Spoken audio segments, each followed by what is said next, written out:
In this video, we'll present the first type of non-pulmonic airstream mechanisms, i.e. the glottalic airstream. We start with a general description. Glottalic airstream is a special type of airstream initiated by the glottis. The air used is the one entrapped between the glottis and the front closure in the oral cavity. Lung air is shut off in this type of airstream mechanism. There are two types of glottalic airstream. The first type is egressive glottalic airstream. The sounds produced using this airstream mechanism are called ejectives. Here are examples. The second type of glottalic airstream mechanism is the ingressive type. The sounds produced using this airstream mechanism are called implosives. These are examples. Let's now look at the egressive glottalic airstream in detail. Egressive glottalic airstream is initiated as follows. There are three closures involved. The first one is a glottal closure. Here, the glottis is closed and lung air is shut off accordingly. The second closure is a velar closure. The velum is raised, making the nasal cavity unavailable. The third closure is the front closure in the mouth. It could be a bilabial closure, an alveolar closure, or a velar closure, for example. There is a certain amount of air entrapped between these three closures.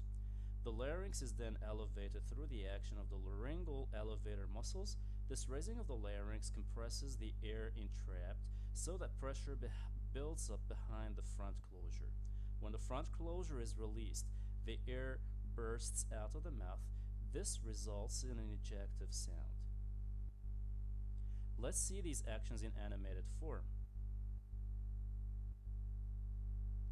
As we have said, there are three closures. The first one is the glottal closure. The second one is the velar closure, and the third one is the front closure.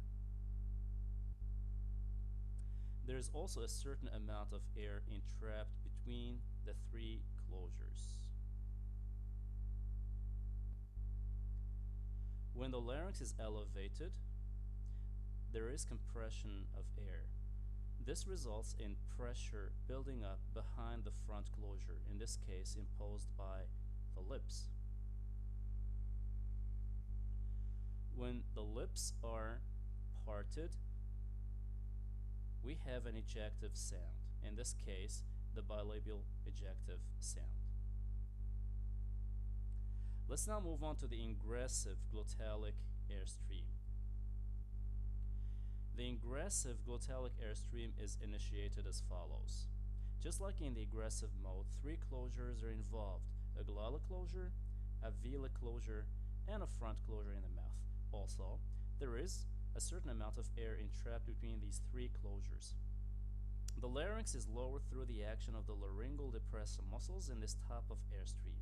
This lowering of the larynx rarefies the entrapped air so that there is atmospheric pressure building up outside the front closure. When the front closure is released, the air is sucked into the mouth. We also say there is an influx of air. The result is an implosive sound. Let's again see these actions in animated form. As we have seen in the first type of glottalic airstream, there is a glottal closure, a velar closure, and a front closure. There is also a certain amount of air entrapped between the three closures.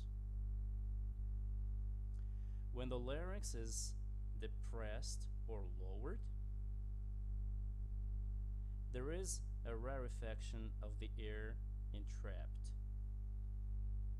When the front closure is released, the air is sucked in and we get an implosive sound, the bilabial implosive sound in this case. Let's now summarize what we have seen so far.